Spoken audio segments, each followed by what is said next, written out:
नमस्कार, मैं शेखर कुमार और आपका स्वागत है हमारा चैनल वाईफाई केमिस्ट्री अड्डा पे। तो आज हम लोग पढ़ेंगे मोल फ्रैक्शन के बारे में, जिसे हिंदी से हम लोग मोल अंश कहते हैं और किन्हीं किन्हीं बुक में इनका नाम मोल प्रभाज भी दिया हुआ है। ठीक है, तो चलिए आप मेरे वीडियो में बने रहें ताकि मैं आपको अच्छा से समझा दूं कि मोल फ्रैक्शन क्या होता है, मोल अंश क्या होता है, मोल प्रभाज क्या होता है। तो चलिए मेरे वीडियो में बने रहें। देखिए, हम लोग आज पढ़ेंगे मोल फ्रैक्शन के बारे में, जिसे हिंदी से हम लोग मोल अंश कहते हैं और किन्हीं किन्हीं बुक में इनका नाम मोल प्रभाज दिया हुआ है। ठीक है, तो आज इसके बारे में हम लोग डिटेल से पढ़ेंगे और इसका कुछ कुछ क्वेश्चंस भी करेंगे। तो चलिए आप मेरे वीडियो में बने रहें। देखिए, किसी भी चीज को स्टार्टिंग जब करते हैं तो उसका डेफिनेशन जानना बहुत जरूरी हो जाता है। किसी भी चीज को स्टार्ट करते हैं तो उसका डेफिनेशन जानना बहुत जरूरी हो जाता है और एट द सेम टाइम वो इंपॉर्टेंट भी होता है। ठीक है, तो चलिए इसका डेफिनेशन जान जाते हैं, फिर इसके बारे में हम लोग अच्छा से जान जाएंगे। तो देखिए इसका डेफिनेशन क्या होता है। The mole of solute, the moles of solute, the moles of solute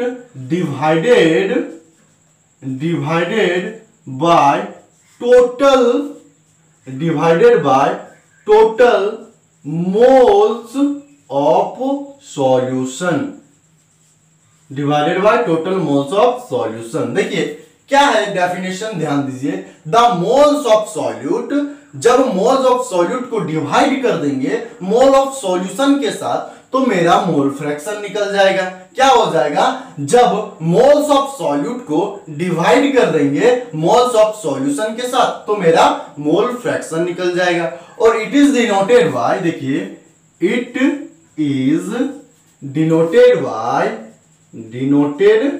bye x. इसको किससे दिखाते हैं, कैपिटल एक्स से दिखाते हैं। कोई कोई बुक में इसका नाम की दिया हुआ है, कोई कोई बुक में इसका नाम की दिया हुआ है, कोई कोई बुक में नाम इसका छी दिया हुआ है। तो नाम से हमको क्या रखा हुआ है, शेक्सपियर ने बताया था नाम में क्या रखा हुआ है। तो चलिए इसका क्या हो जाएगा, the moles of solute divided by total moles of solution, और इसको हम लोग डिनोट करते हैं कैपिटल एक्स से, जिसका नाम किन्हीं किन्हीं बुक में की दिया हुआ है और किन्हीं किन्हीं बुक में छी दिया हुआ है। ठीक है, तो नाम की हो या छी हो, हमको क्या, हमको तो सिर्फ फंडा से मतलब है। ठीक है, तो चलिए देखिए, अब देखते हैं इसका फॉर्मूला बनाते हैं। तो इसका फॉर्मूला क्या हो जाएगा, mole fraction equal two moles of solute, equal two moles of solute divided by total moles of solution. ये हो जाएगा इसका डेफिनेशन के साथ हम लोग इसका फॉर्मूला भी बना लिए। जो डेफिनेशन था वही बताएं, ज्यादा डेफिनेशन लंबा चौड़ा बताऊंगा नहीं मैं। ठीक है, जो इंपॉर्टेंट है वही बताऊंगा। तो मोल फ्रैक्शन क्या हो जाता है, moles of solute divided by total moles of solution. ठीक है, अब यहां ध्यान दीजिए, आपको पता है कि सॉल्यूशन कब बनता है, जब सॉल्यूट और सॉल्वेंट को मिला देते हैं तब सॉल्यूशन बनता है। ये तो मैं आपको बताया था। क्या बताया था कि सॉल्यूशन कब बनता है, सॉल्यूशन कब बनता है, जब हम सॉल्यूट को सॉल्वेंट के साथ मिला देते हैं। जब सॉल्यूट को सॉल्वेंट के साथ मिला देते हैं तब मेरा सॉल्यूशन का फॉर्मेशन होता है। तो हमको पता है मोल फ्रैक्शन को किससे दिखाते हैं, कैपिटल एक्स से दिखाते हैं। तो कैपिटल एक्स लिखे इक्वल टू, हमको इससे पिछले वीडियो में भी पढ़े थे, इससे पिछले वीडियो में भी देखे थे हमने, और हमको खासकर पता भी है 9 क्लास में, 10 क्लास में, 11 क्लास में भी पढ़े हैं कि मोल्स को हम लोग स्मॉल एन से दिखाते हैं, मोल को स्मॉल एन से दिखाते हैं। तो क्या हो जाएगा, mole of solute divided by total moles. ठीक है, तो टोटल मोल क्या हो जाएगा, एनटी मतलब क्या हो गया, टोटल मोल्स हो गया, एन मतलब मोल्स हो गया, टी मतलब टोटल्स हो गया। ठीक है, तो टोटल मोल। अब देखिए हम लोग ये एक फॉर्मूला बन गया। क्या फॉर्मूला बन गया कि moles of solute divided by total mole of solution, और यही है हमारा मोल फ्रैक्शन, जिसको हिंदी से मोल अंश कहते हैं और मोल प्रभाज कहते हैं। अब यहाँ पे थोड़ा सा ध्यान देने वाली बात है, एग्जाम्पल के साथ मैं आपको बताता हूं ये कैसे आगे बढ़ाएंगे इसको और कैसे सिंप्लीफाई करेंगे। ठीक है, तो देखिए आपके पास एक कंटेनर है, आपके पास एक कंटेनर है जिसमें आप ए नाम का कोई एक सॉल्यूट डाल दिए, ए नाम का कोई एक सॉल्यूट डाल दिए और वो सॉल्यूट किन्हीं बी नाम के सॉल्वेंट के साथ मिला दिए, किन्हीं बी नाम के सॉल्वेंट के साथ मिला दिए। तो ए क्या हो गया मेरा, ए है सॉल्यूट, ए क्या है सॉल्यूट है और बी क्या किया हुआ है सॉल्वेंट है। अब देखिए कंटेनर में आप क्या किए, ए एक सॉल्यूट को मिला दिए और बी एक सॉल्वेंट को मिला दिए। तो अब आपको बोला जाएगा कि इसका मोल फ्रैक्शन निकालिए। तो कैसे निकालेंगे, यही एक ऐसा कॉन्सेंट्रेशन टर्म्स है जिसमें हम लोग सॉल्यूट का मोल तो निकाल लेते हैं, मोल फ्रैक्शन निकाल लेंगे, लेकिन साथ साथ में सॉल्वेंट का भी मोल फ्रैक्शन निकाल सकते हैं। तो देखिए आपको बोला जाएगा कि मोल फ्रैक्शन निकालना है, तो मोल फ्रैक्शन कैसे निकालना है, मान लीजिए मोल्स ऑफ सॉल्यूट निकालना है, तो moles of solute mole fraction निकालना है, किसका मोल फ्रैक्शन निकालना है सॉल्यूट का, तो सॉल्यूट ए है तो मैंने लिखा मोल फ्रैक्शन ऑफ ए। तो इसका क्या हो जाएगा Na हो जाएगा, क्योंकि हमको पता है moles of solute divided by total moles. तो मोल्स ऑफ सॉल्यूट हमने Na लिख लिया और Nt कर देते, ये टोटल मोल्स हो जाएगा। और ये जो टोटल मोल हो गया ये किसका निकल गया मोल फ्रैक्शन, ये मोल फ्रैक्शन किसका निकल गया सॉल्यूट का निकल गया।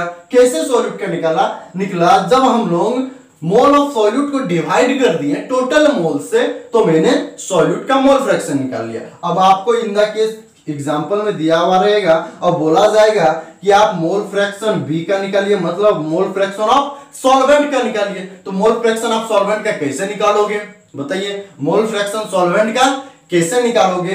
तो मोल फ्रैक्शन ऑफ सॉल्वेंट, तो यहाँ क्या लिखेंगे NB क्या हो जाएगा moles of solvent divided by total moles, mole of solvent divided by total मोल। ठीक है, ये दो टर्म आ गई। आपके एग्जाम में जो एग्जाम होने वाले हैं इसका डायरेक्टली इस न्यूमेरिकल से, इस फॉर्मूले से न्यूमेरिकल्स बन जाएंगे।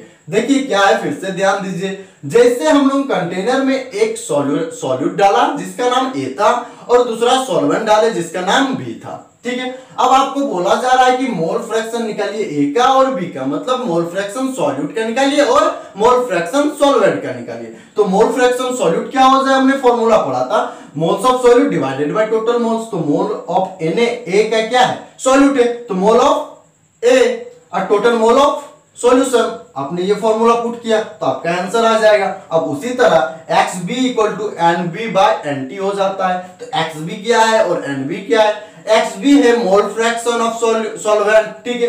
और आप मोल फ्रैक्शन ऑफ जब सॉल्वेंट निकालेंगे तो क्या करेंगे, moles of solvent bye total moles बोलिएगा, ठीक है। तो मोल्स ऑफ सॉल्वेंट मैंने किया मोल्स ऑफ B मतलब सॉल्वेंट बाय टोटल मोल्स। अब देखिए टोटल मोल यहाँ क्या हो जाएगा, यहाँ देखिए टोटल मोल क्या हो जाएगा, टोटल मोल हमारा होगा Na प्लस NB।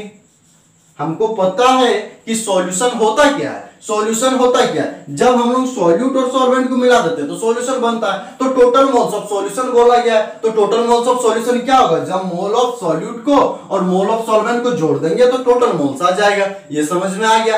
अब ध्यान दीजिए, बहुत ही इंपॉर्टेंट बात है ये, इसको ध्यान देने के लिए बहुत जरूरी है। क्या है वो इंपॉर्टेंट बात, जब हम लोग मोल फ्रैक्शन को जोड़ते हैं, जब हम लोग मोल फ्रैक्शन को जोड़ते हैं तो वो मोल फ्रैक्शन कितना ही बड़ा क्यों ना हो, कितना ही बड़ा क्यों ना हो, वो हमेशा 1 आता है। कितना आता है 1 आता है। जब मोल फ्रैक्शन को हम लोग जोड़ते हैं, जैसे हमने निकाला अभी mole fraction of A, mole fraction of B, किसी सॉल्यूशन का अगर हमने इस टाइप का मोल फ्रैक्शन ए निकाला और बी निकाला तो उसको जब जोड़ेंगे मोल फ्रैक्शन ए और बी को तो हमेशा 1 आएगा। क्या आएगा, हमेशा 1 आएगा मोल फ्रैक्शन। तो इसको हम लोग जब न्यूमेरिकल्स करेंगे तब प्रूव करेंगे कि कैसे 1 आता है। चलिए आप पहले इसका स्क्रीनशॉट ले लीजिए, फिर से एक बार मैं समझा देता हूं। मोल फ्रैक्शन क्या होता है, इसको हिंदी से मोल अंश कहते हैं और मोल प्रवाहित कहते हैं। क्या होता है, the moles of solute divided by total moles of solution, the moles of solute divided by total moles of solution. और इसको हम लोग x से दिखाते हैं। किन्हीं किन्हीं बुक में इनका नाम की रखा हुआ है तो किन्हीं किन्हीं बुक में इनका नाम ची रखा हुआ है। तो शेक्सपियर ने हमें बताया था नाम में क्या रखा हुआ है।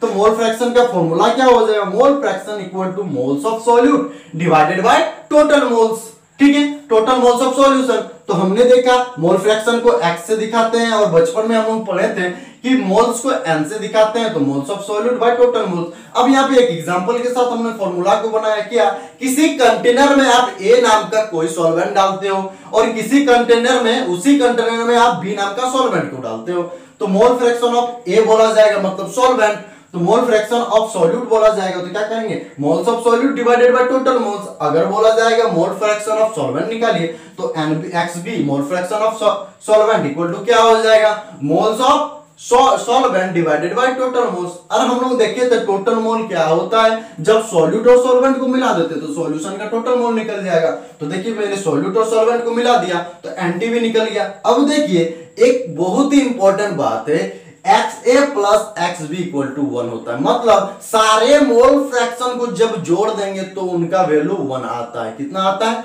1 आता है, इसको यूनिटी भी बोलते हैं, ठीक है। जब XA और XB को जोड़ देंगे तो कितना आएगा 1 आएगा। तो चलिए आप इसके स्क्रीनशॉट ले लीजिए, फिर हम लोग बढ़ते हैं कुछ क्वेश्चंस की ओर। चलिए आप स्क्रीनशॉट ले लीजिए, मैं साइड हो जाता हूं। देखिए एक क्वेश्चन दिया हुआ हमारा, क्या क्वेश्चन है 1-2 mole of NaCl is mixed with 3 mole of water. बताया जा रहा है जब 2 मोल NaCl को 3 मोल वाटर के साथ मिला दिया जाता है तो आप मोल फ्रैक्शन निकालिए, किसका सॉल्यूट और सॉल्वेंट का। क्वेश्चन क्या है 1-2 mole of NaCl is mixed with 3 moles of water, then find mole fraction of solute and solvent. क्या दिया हुआ है मोल फ्रैक्शन निकालने के लिए बोला जा रहा है सॉल्यूट का और सॉल्वेंट का। तो पहले मेरा क्वेश्चन में क्या क्या दिया हुआ है उसको हम लोग निकालते हैं, फिर हम लोग क्या बोला जा रहा है उसकी ओर बढ़ेंगे, ठीक है। तो देखिए क्या दिया हुआ है 2 मोल ऑफ NaCl, तो NaCl दिया हुआ है मेरा क्वेश्चन में, और वो कितना दिया हुआ है 2 मोल दिया हुआ है। अब क्या दिया वाटर दिया हुआ है, जिसको हम लोग H2O के नाम से जानते हैं, वाटर दिया हुआ है 3 मोल। क्या दिया हुआ है 3 मोल। अब इसमें फाइंड कीजिए कि सॉल्यूट कौन सा है और वो सॉल्वेंट कौन सा है, सॉल्यूट कौन सा है और सॉल्वेंट कौन सा है। तो मैं आपको बताया था कि जो ज्यादा होता है वो सॉल्वेंट होता है और जो कम होता है वो सॉल्यूट होता है। लेकिन किन केस में बताया था, हमेशा मोल की केस में, यह याद रखिएगा। अगर ग्राम में दिया हुआ तो पहले उसको मोल में कन्वर्ट कर लेना है, फिर आप सॉल्यूट को और सॉल्वेंट को पहचानिएगा। अगर पहले पहचानते हैं कि इतना ग्राम दिया है और उतना ग्राम दिया हुआ है तो सॉल्यूट कौन हो जाएगा सॉल्वेंट कौन हो जाएगा। तो ये गलती आप कभी मत कीजिएगा।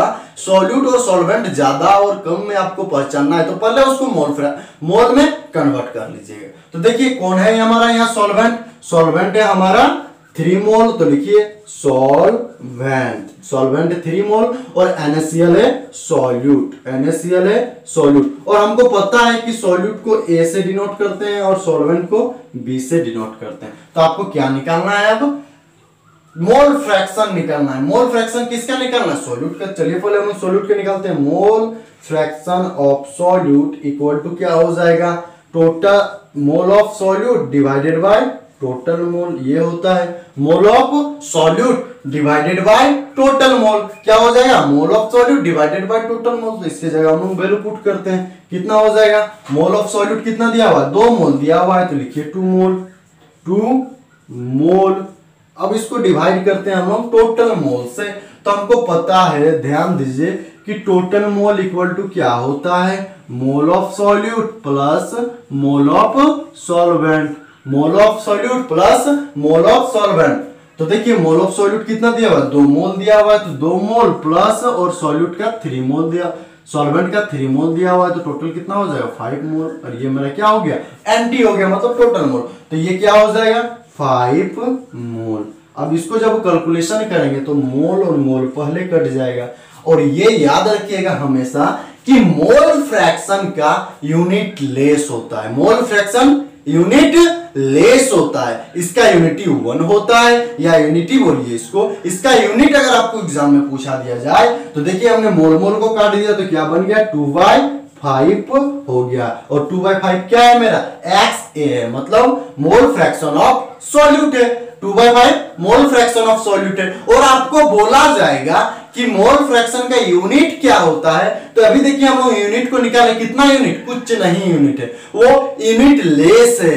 मोल फ्रैक्शन एक ऐसा कॉन्सेंट्रेशन टर्म्स है जिसका यूनिट लेस है। ठीक है, आपको एग्जाम में पूछा जा सकता है, क्या पूछा जा सकता है कि कॉन्सेंट्रेशन टर्म्स में कौन सा ऐसा कॉन्सेंट्रेशन टर्म्स है जिसका यूनिट लेस है या यूनिटी है या यूनिट वन है, तो हमेशा आप बोलिएगा मोल फ्रैक्शन। मोल फ्रैक्शन का यूनिट क्या होता है, लेस होता है। ठीक है, तो इसका हमने निकाला, क्या निकाला, मोल्स ऑफ सॉल्यूट निकाले, 2/5 आ गया। अब देखिए हम लोग मोल्स ऑफ सॉल्वेंट निकालते हैं, तो XB हमको पता है XB इक्वल टू होता है मोल्स ऑफ सॉल्वेंट। इससे पहले में हम लोग पढ़ चुके थे थोड़े देर पहले। तो अब देखिए इसका फॉर्मूला क्या हो जाएगा, mole of solvent divided by total mole. तो चलिए हम लोग इसका वैल्यू पुट करते हैं। मोल ऑफ सॉल्वेंट जो B है कितना दिया हुआ है, 3 मोल दिया हुआ है, तो इसको हम लोग लिखते हैं 3 मोल और डिवाइडेड करते हैं टोटल मोल से। हम टोटल मोल निकाले थे, कैसे निकालते हैं, जब सॉल्यूट के मोल और सॉल्वेंट के मोल को जोड़ देंगे तो टोटल मोल निकल जाएगा। तो सॉल्यूट दिया हुआ है मेरा 2 और सॉल्वेंट दिया हुआ है 3, दोनों को जोड़ेंगे तो 5 मोल आएगा, वही है मेरा टोटल मोल। तो यहाँ क्या हो जाएगा, 5 मोल हो जाएगा।